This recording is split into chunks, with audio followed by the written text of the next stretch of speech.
Good morning, everyone. We still have some people straggling in, but I think we should get underway so that we don't keep people cooking in the glorious hot sun any longer than necessary. I want to welcome everybody and thank you for joining us here today. My name is Chris McEwen. I am one of the veterans agents here in Westwood, and it's my honor and privilege to be with you here today. And again, I really want to thank all of you for being here, and in particular, I'd like to thank Private First Class Sid Trattenberg, who is our Grand Marshal.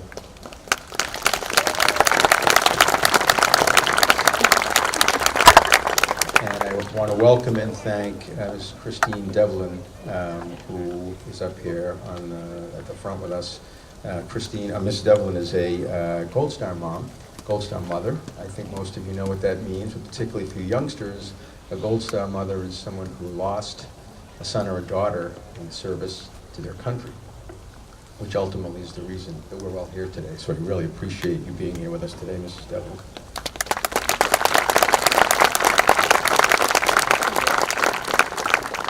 I had some different remarks, but all the people that are here today on such a great day, I decided to dispense with those and make an observation that I think is sort of cogent to Memorial Day. As I mentioned, what a gorgeous day. You don't need me to tell you that. This is the first weekend, I think, of a long, rainy, cold spring that was forecast to be like this, and it has been. And it struck me that as people continue to come in, and all of you, no one's required to be here today. There's no obligation to be here. You're here because you choose to be. We're all here because we choose to be. We happen to live in a part of the world where in very short order we can be at Cape Cod, Lake Winnipesaukee, the Berkshires, the Green Mountains of Vermont, the Rocky Coast of Maine, and any other number of places kicking off what has become known to be the official first day of summer. But you chose to be here, and that's important, very important. In a moment, you'll hear the recital of Abraham Lincoln's Gettysburg Address, and listen for the line towards the very end that he says, Abraham Lincoln says, "We here highly resolve that these dead shall not have died in vain." At the time, he meant that our country would be unified again and would go on to grow and prosper in strength from the principles that are America. But it's because the people who lay down their lives in defense of that to continue to make it possible. Today, those dead not dying in vain is carried out by all of you being here today, and this happening in thousands of communities across the United States. So thank you for being here. With that, I would love to call Westwood Brownies Rhea Sharma and Sophia Camilio to lead us in the Pledge of Allegiance.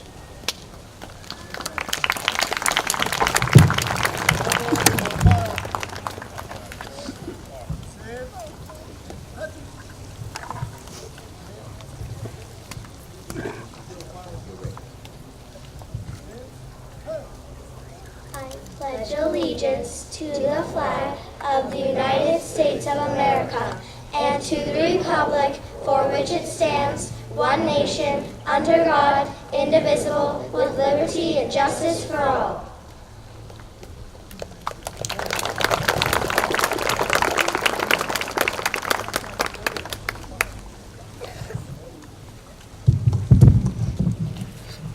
Rhea and Sophia, thank you very much.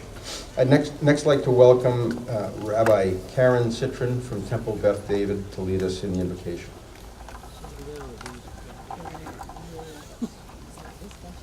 To the soldier, to the veteran, a poem by Alden Solvoy. These things I do not know. The sound of a bullet, the power of a blast, the blood of a comrade, the depth of your wound, the terror at midnight, the dread at dawn, your fear or your pain. These things I know. The sound of your honor, the power of your courage, the blood of your wound, the depth of your strength, the terror that binds you, the dread that remains, your dignity and your valor. For these things we pray. The sound of your laughter, the power of your voice, the blood of your yearning, the depth of your healing, the joy that frees you, the hope that remains, your wholeness and love. On this Memorial Day, we gather to remember America's fallen soldiers, to honor all who died defending our liberty and land. In honoring them, Holy One, we recognize that they were all your children. They had different faiths and beliefs, different shades of skin and genders. Yet they put their service to our country first. They fought for the promise of one nation, under God, indivisible, with liberty and justice for all.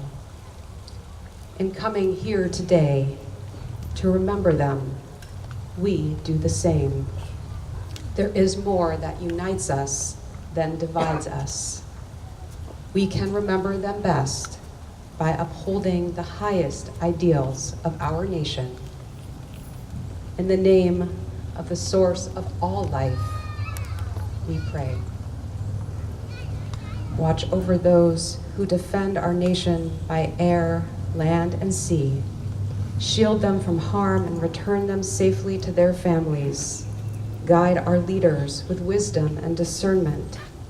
Grant healing to those who are wounded. Grant comfort and consolation to those who mourn.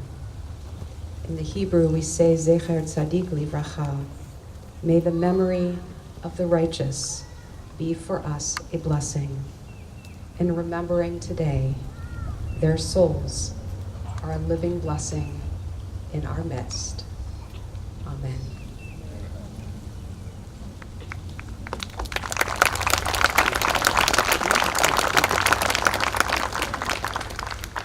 Ladies and gentlemen, as a United States Marine, obviously I take the greatest pride in my service, and you all know my hymn from the halls of Montezuma to the shores of AAA. But if you served in all of the other branches, I have the greatest respect for all men and women, no matter what service they put themselves into. Now, if you serve in the United States Army, you may know your hymn to be Caissons Go Rolling Along. They changed the word just a little bit. It's now called Army First to Fight, but the tune Caissons still the same. If you served in the iconic United States Navy, your hymn has always been Anchors!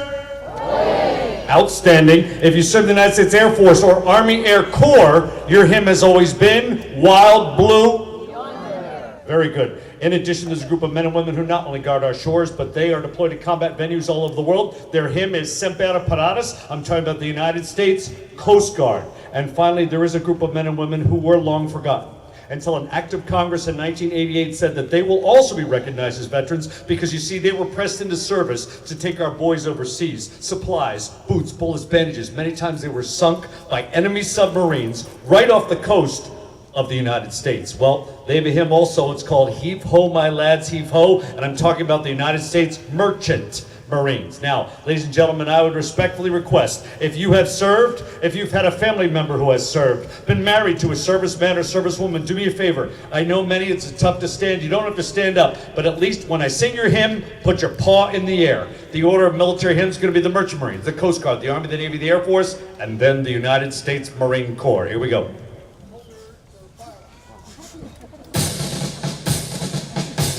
Do I have any Merchant Marines on deck? Merchant Marines, where are you? Heave ho, my lads, heave ho. It's a long, long way to go. It's a long, long pull with the hatches full. Braving the wind, braving the sea, fighting a treacherous foe. Heave ho, my lads, heave ho. Though the seas blow high and low, we can cross in the ocean, sail in the river. Give us those goods and we'll deliver down the submarines. We're the men of the Merchant Marines. Anybody from the Coast Guard? Coast Guard, where are we? Come on now. We're always ready for the call. We place our trust in thee. Through howling gale and shot and shell, pulling to reap. Semper Paratus is our guide, a pledge and motto too. We're always ready, do or die. I, Coast Guard, we fight for you. Army, Up first to fight for the right and to build a nation's might, and the army goes rolling along. Up out of all we have done, fight until the battle's won, and the army goes rolling along. For it's high, high, hey, the army's on its way. Call up your cadence out and strong. Hey! For wherever we go, you will always know that the army goes rolling along. Navy! Anchors away, my boys, anchors away. Farewell to college joys we sail at break of day. Oh, our last night on shore, drink to the foam until we meet once more. Here's wishing you a happy voyage home, Air Force. Off we go into the wild blue yonder, flying high in the sun. Oh, down we dive, spatter flames from under, and to Maud, give them the gun. Off we go, swimming to meet our thunder, off in one hell of a roar. We live in vain, or down in flame, us can stop the U.S. Air Force. All right, where are my Marines? Get on your feet. Ha! From the hulls of Montezuma to the shores of Tripoli, oh, we will fight our country's battles in the hell on land and the sea. First to fight for right and freedom, and to keep our honor clean. We are proud to claim the title of United States Marines. Arrgh!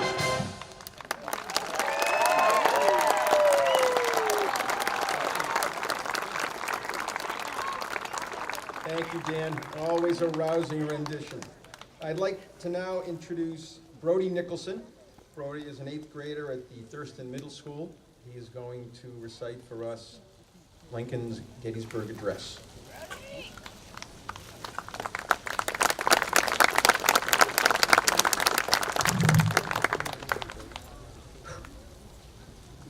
Fourscore and 7 years ago, our fathers brought forth on this continent a new nation, conceived in liberty and dedicated to the proposition that all men are created equal.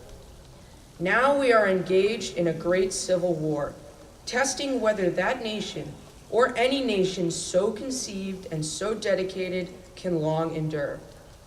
We are met on a great battlefield of that war.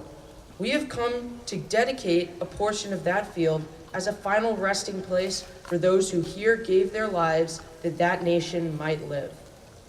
It is altogether fitting and proper that we should do this. But in a larger sense, we cannot dedicate, we cannot consecrate, we cannot hallow this ground.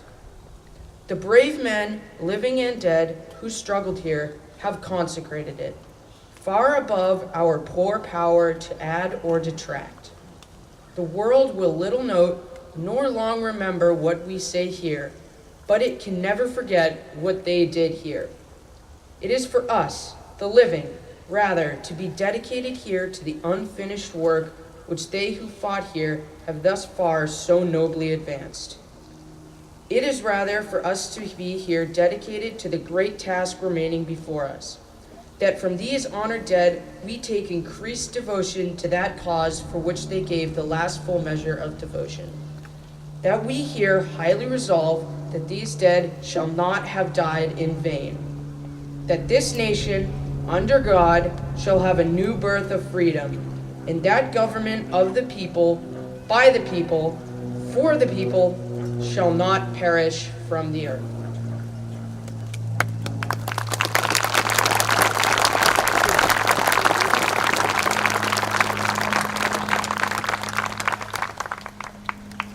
Brody, thank you very much. That was is about a finer reading of that speech, the Gettysburg Address, that I've ever heard. Thank you. And now we will hear our Westwood High School and Middle School bands playing 3 patriotic pieces.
Outstanding, thank you very much.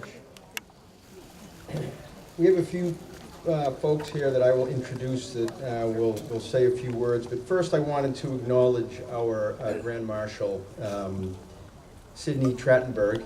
As I said at the beginning, he was a private first class. Sidney has lived in Westwood for since 1952, but we actually weren't aware that he was sort of amongst us. And what I mean by that is Sidney is part of the greatest generation, that were the men and women who came to bear in World War II and did remarkable things and scaled remarkable obstacles to protect Europe and, quite frankly, at the time, the greater planet Earth. So I welcome him here. He served in Europe from October of '43 until April of '46 in Le Havre. He was under General Patton. He, as I said, lived here in Westwood on Gay Street for many years.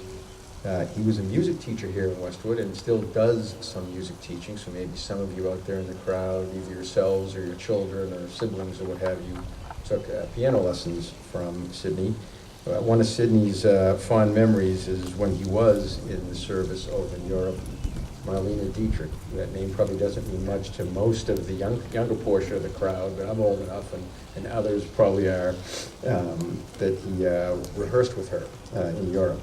But I just want to thank Sidney for joining us today as our Grand Marshal and ask for a big warm round of applause.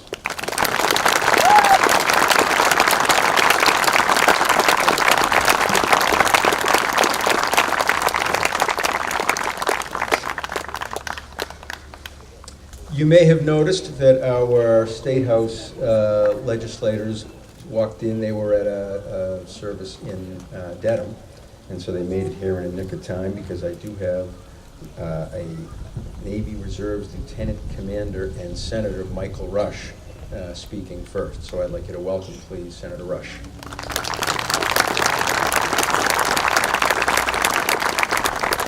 Good morning and thank you. It is both a privilege and honor to be with you today to offer some very brief remarks on the extreme importance of the observance of Memorial Day. But I would particularly like to thank the organizers of this outstanding event, Chris McEwen, Michelle Miller, Westwood Fire and Police, the American Legion, the veterans, and all of you assembled here. I would also like to personally thank the elected officials here today who have made it their commitment to support our Gold Star families, our veterans, and those currently serving in our military families. My colleague at the State House, Representative Paul McMurtry, members of your select board, Nancy Hyde, Mike Walsh, John Hickey, Clerk Dottie Powers, Mike Gillette. They've worked tirelessly to support our military and our veterans, so thank you so much for all that you do.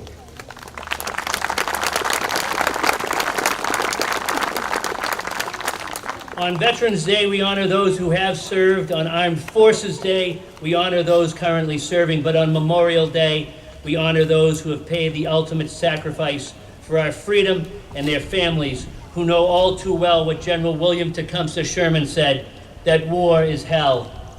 On the Boston Common today, there are 37,000 flags placed on the ground to remember the 37,000 Americans from Massachusetts who have paid the ultimate sacrifice since the Revolutionary War until today in defense of our country. Unfortunately, that number will increase. But in the words of former Navy Admiral Arleigh Burke, for in the modern world, the instruments of warfare are not solely for waging war. Far more importantly, they are the means for controlling peace. A very special thank you to each and every one of you who has taken time out of your busy lives to be here today to honor our dead and support our absolutely outstanding Gold Star families who have borne the nation's sacrifice and paid the ultimate price for freedom. During this long weekend and every day, remember that we are a nation at war with an all-volunteer military force. There are soldiers, sailors, Marines, airmen, and Coast Guardsmen standing watch around the world at this very instant. They are ready to make the same sacrifice as the brave women and men and their families who we remember this Memorial Day. We are fortunate that throughout our cities and towns here in this Commonwealth that we have chosen to honor the fallen through memorials, street corners, bridges, and monuments that bear the names of those who acted selflessly and paid the ultimate sacrifice. Please take time to learn about these courageous and selfless individuals, the sacrifices they made, and please honor their memory both today and every day. Let us work together to ensure that the war dead have never died in vain by ensuring that each and every day is in fact Memorial Day. Thank you, God bless you, and God bless the United States of America.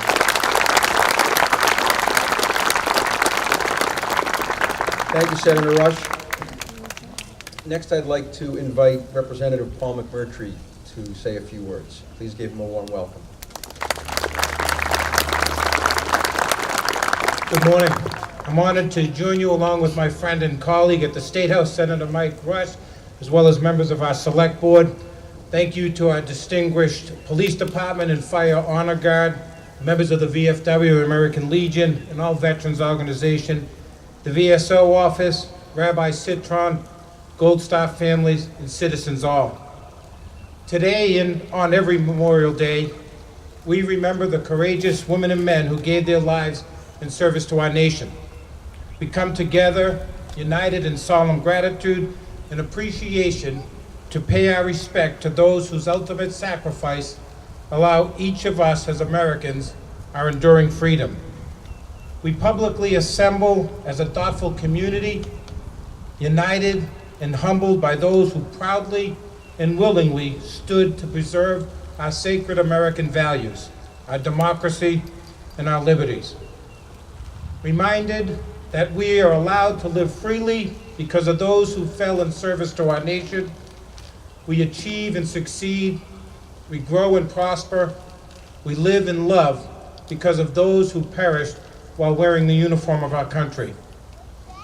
Quiet yet meaningful gestures of honoring their memory are taking place at ceremonies across our country in towns like Westwood.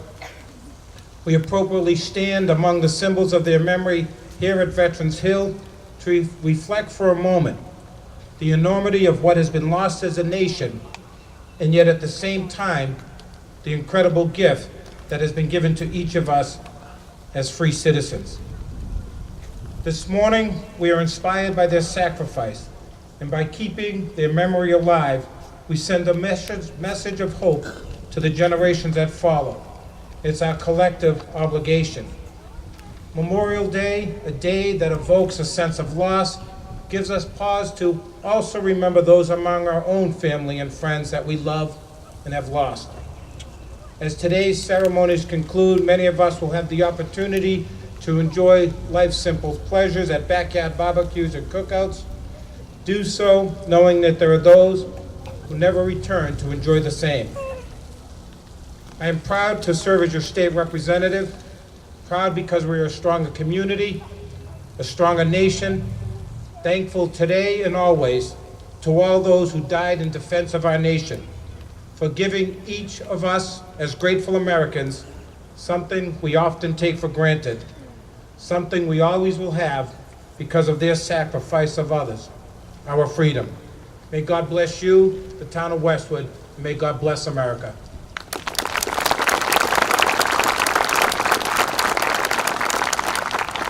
Thank you very much, Representative McMurtry.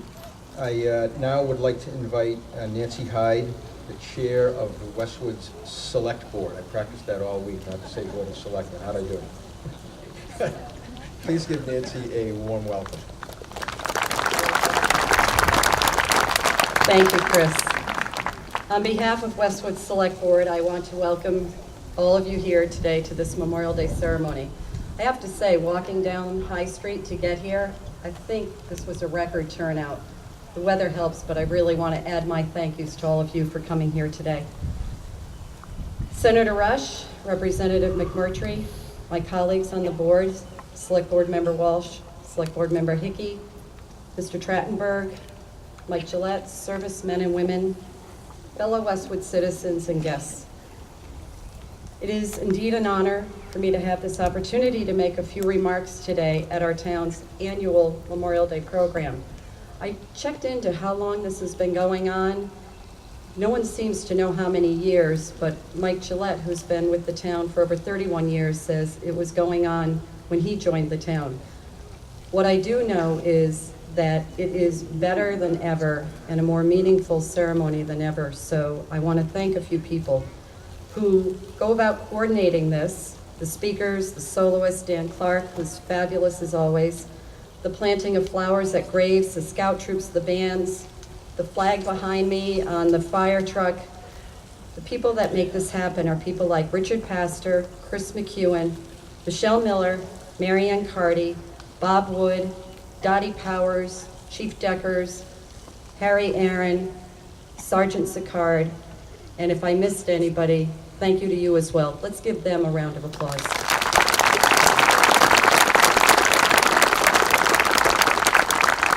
I also want to take a moment to acknowledge and thank our public safety personnel from the police and fire departments who join us here today. Chief Silva, Chief Deckers, the men and women of our public safety department, thank you for being here today.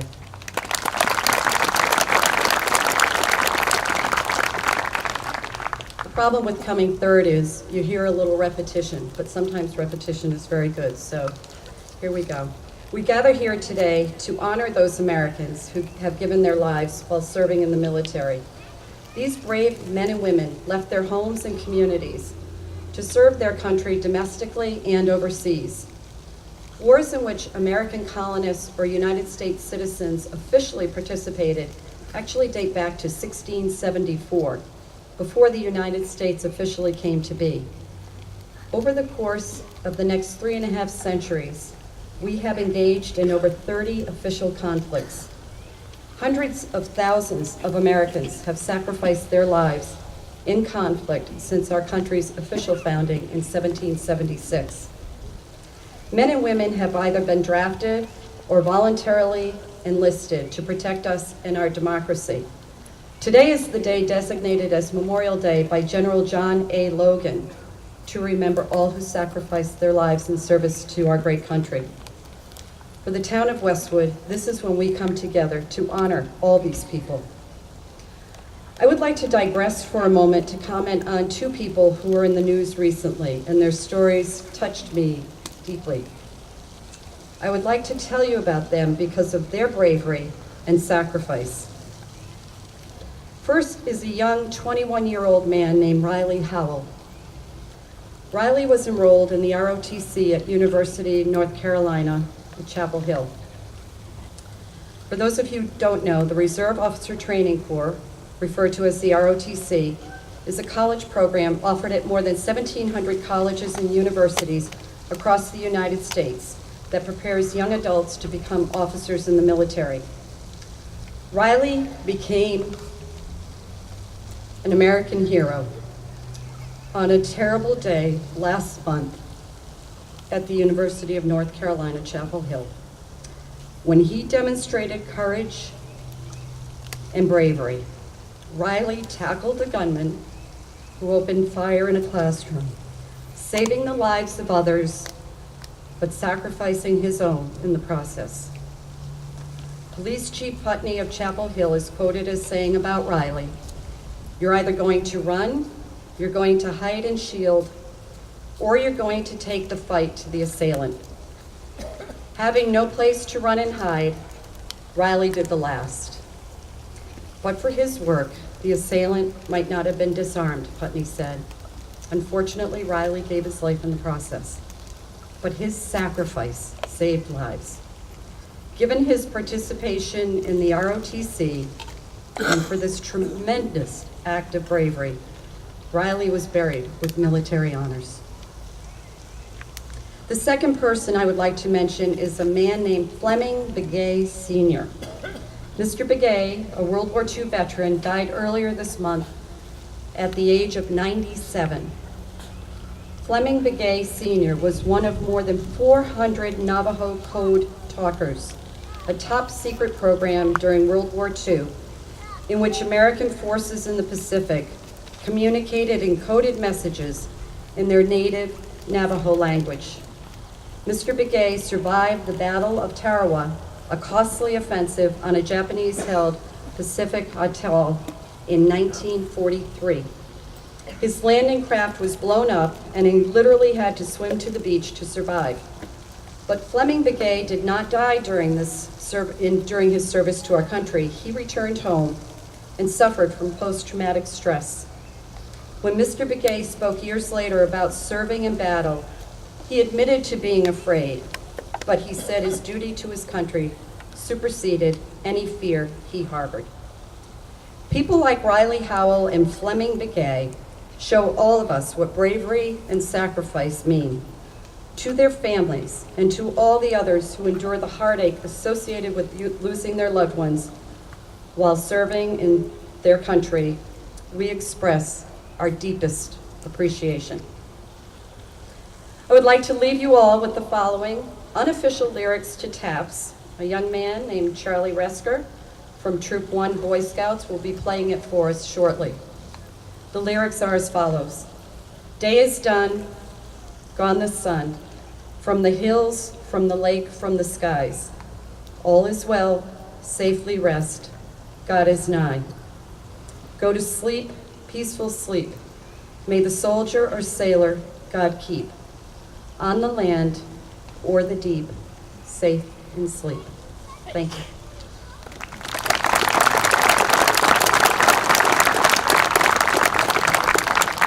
Thank you very much, Nancy.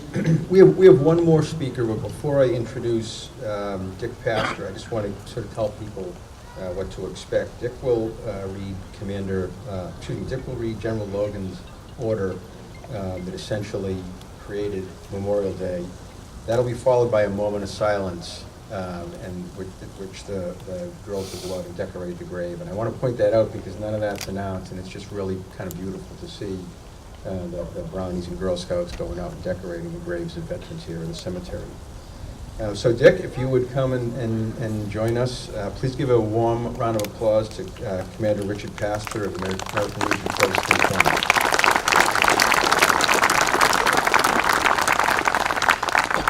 Thanks, Chris.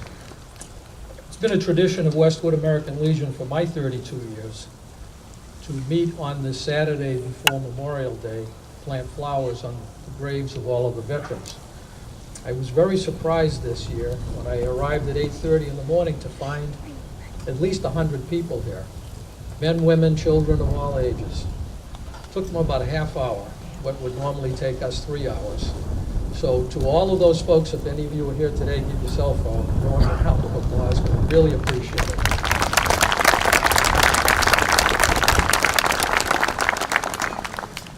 I would be remiss in not mentioning that this year marks the American Legion's 100th anniversary since its founding in 1919.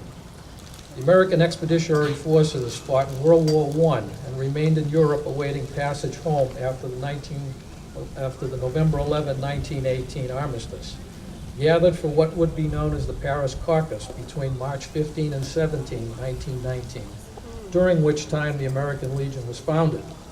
The founding Legionnaires had time to think about life after war and what they might do to chart a new course for future generations of Americans. The American Legion would be built on strengthening the nation, not serving themselves, through 4 primary pillars of volunteer work on behalf of veterans, defense, youth, and Americanism. Of course, the organization made a high priority of compassionate care and treatment for disabled veterans, returning to civilian life, which care and treatment was desperately lacking in the United States at the time. But also as part of its mission, the American Legion preserves the memories and incidents of our associations in the Great Wars. Thus, to that end, on June 6th, as the world observes the 75th anniversary of the D-Day invasion, American Legion National Commander Brett Reisdart will lead a delegation to the shores of Normandy, paying respect to the thousands of Allied troops who gave their lives to liberate Europe during World War II. It was the largest amphibious assault in human history. More than 156,000 troops stormed 5 beaches along a 50-mile stretch of the Normandy coast. They went up against a well-trained, well-equipped, and battle-hardened army that morning, but Allied forces prevailed and secured a foothold on the European continent. The cost was dear, as more than 4,000 Americans died that day on those beaches. Among the first wave of troops landing that morning was at Utah Beach was Brigadier General Theodore Roosevelt Jr., one of the American Legion's most prominent founders. His actions earned him the Medal of Honor.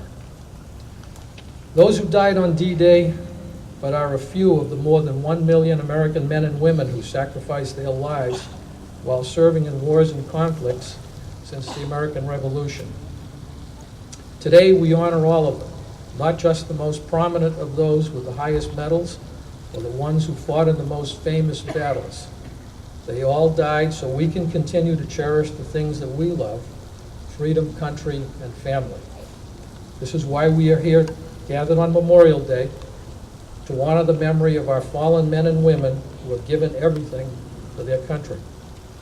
We are also reminded on this day that in each generation, brave men and women will always step forward to take the oath of allegiance as members of America's armed forces, willing to fight and, if necessary, die for the sake of freedom.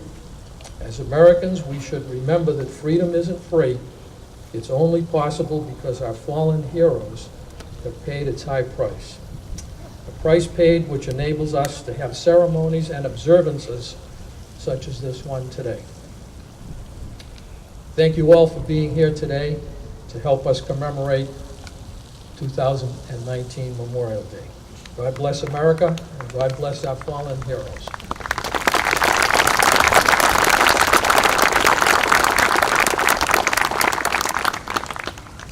At the conclusion of the Civil War General John A. Logan, who was the commander of the then Veterans Organization, known as the Grand Army of the Republic, issued this order on May 5, 1868.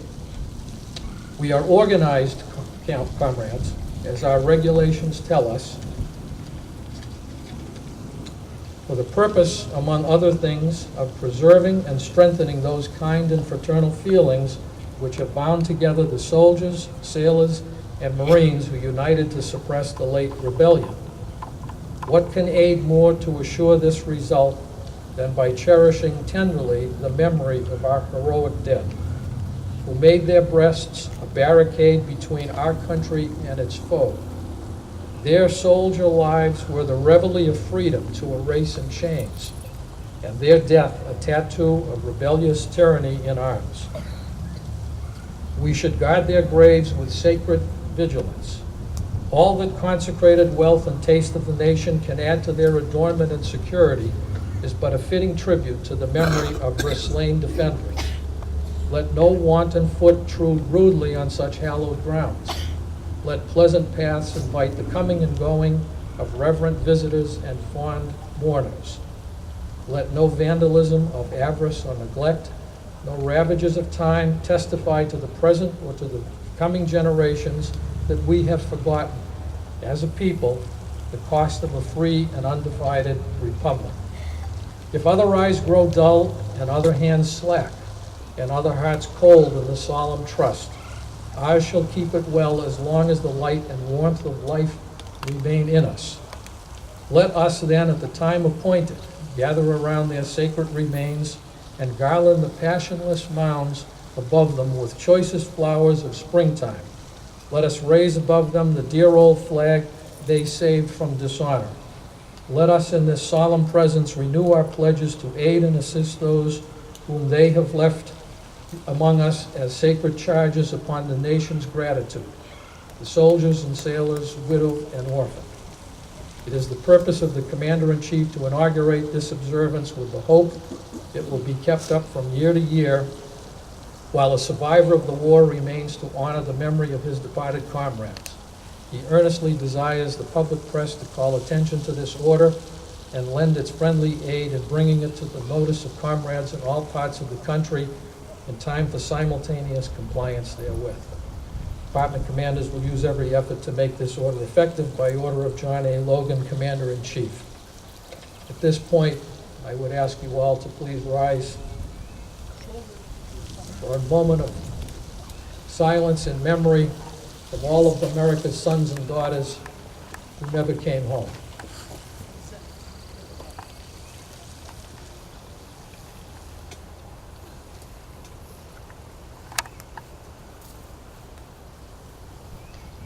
Thank you.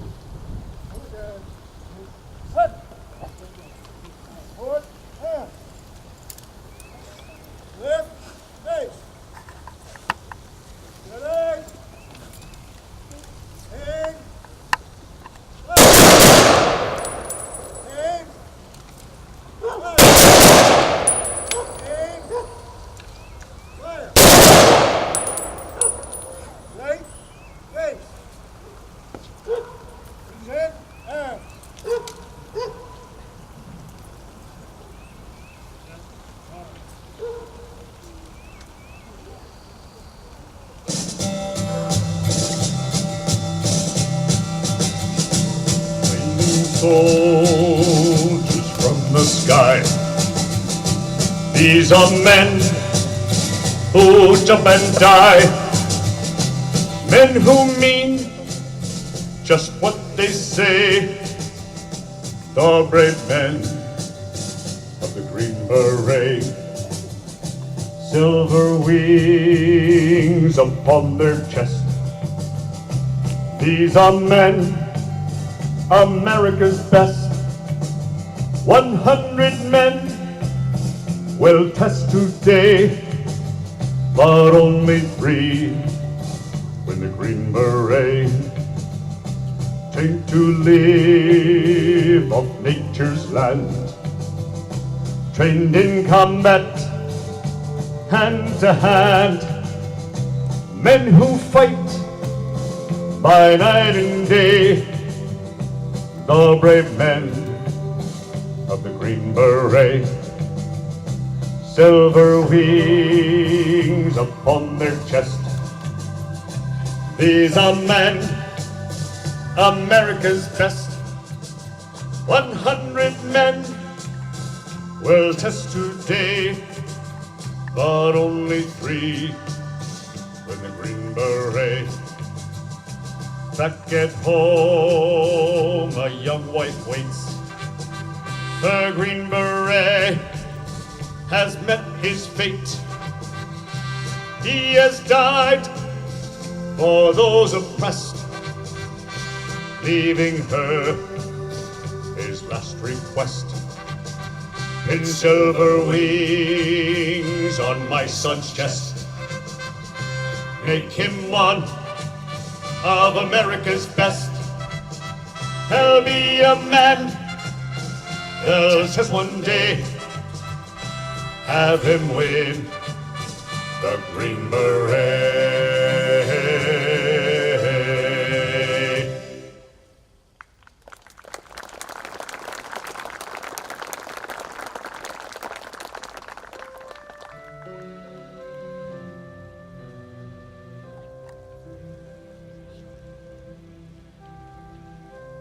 I walked across a county courthouse square. On a park bench, I saw an old man, and he was sitting there. I said, "The old courthouse, it's kind of run down."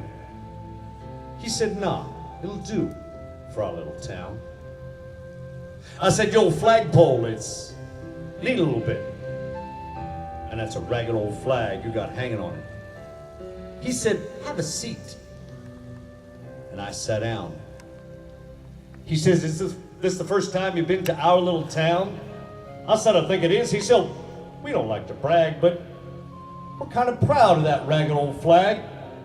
You see, we got a hole in that flag over there when Washington took it across the Delaware. And you know she got powder burned the night that Francis Scott Key sat watching her writing? Oh, say, can you see? She got a big rip in New Orleans with Pakenham and Jackson tugging at her seams. And she almost fell at the Alamo. Sat that Texas flag, but they waved on no. She got cut with a sword at Chancellorsville, and she got cut again at Shiloh Hill. There was Robert E. Lee, Beauregard, and Bragg. And that south wind, she blew hard on our ragged old flag.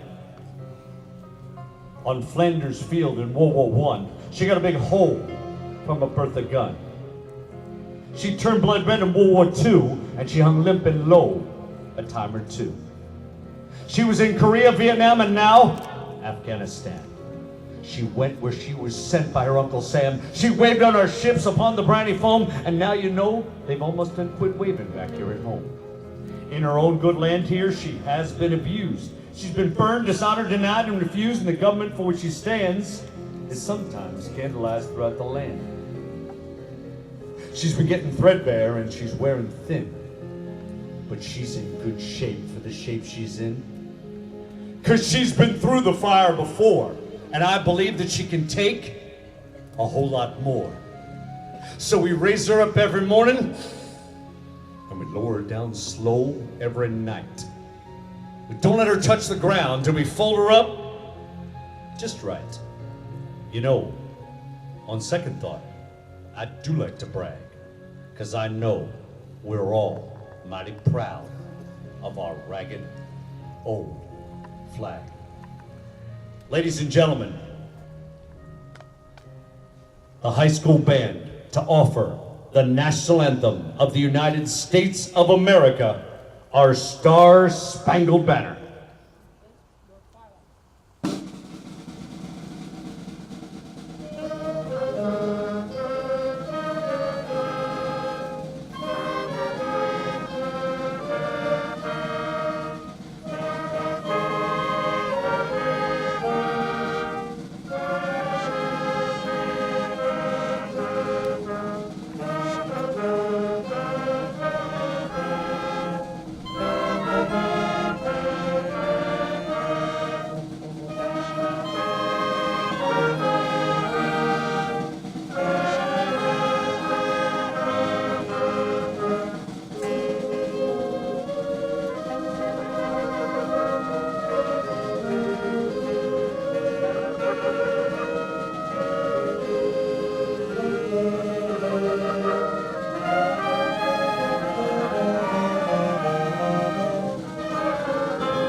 A captain from the Union Army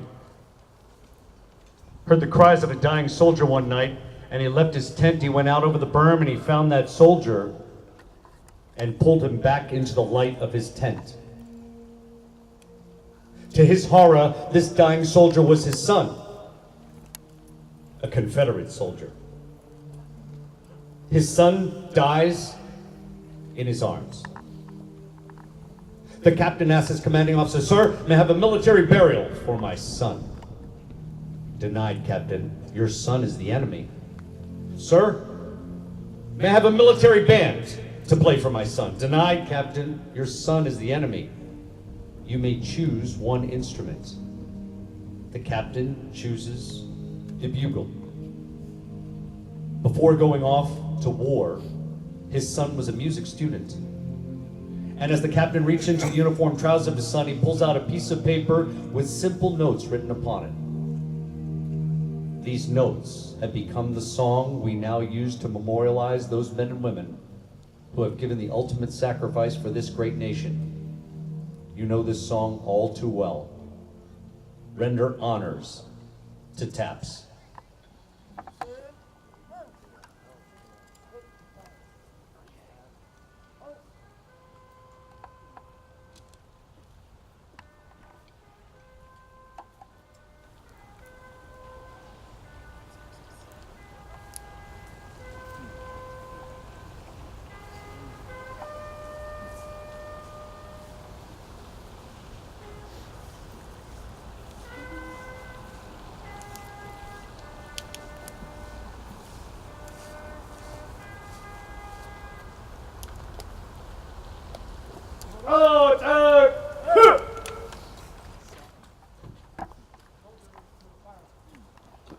I'd like to ask everyone to give a big round of applause, both for Dan Clark, but also for Charlie Resker. That's very hard to play. Charlie, nice job.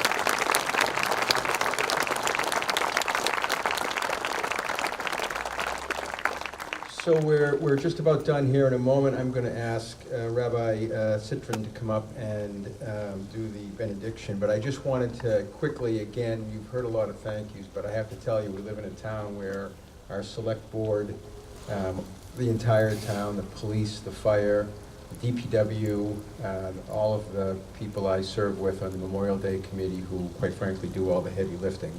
I just want to thank them all for the work that they do that brings you out to participate. So thank you all very much. With that, I'd like to ask Rabbi Citrin to come up and give us the benediction.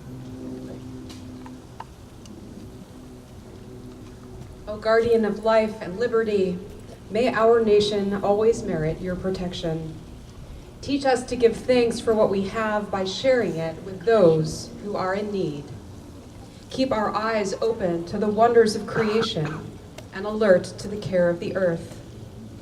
May we honor those who have died in defense of our ideals and work together in the pursuit of peace.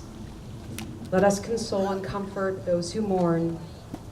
Help us to appreciate one another and to respect the many ways that we may serve you. May our homes be safe from affliction and strife, and our country be sound in body and in spirit. May the vision of the prophets come soon in our day. Let nation not lift up sword against nation, nor learn war anymore. Together we say, Amen.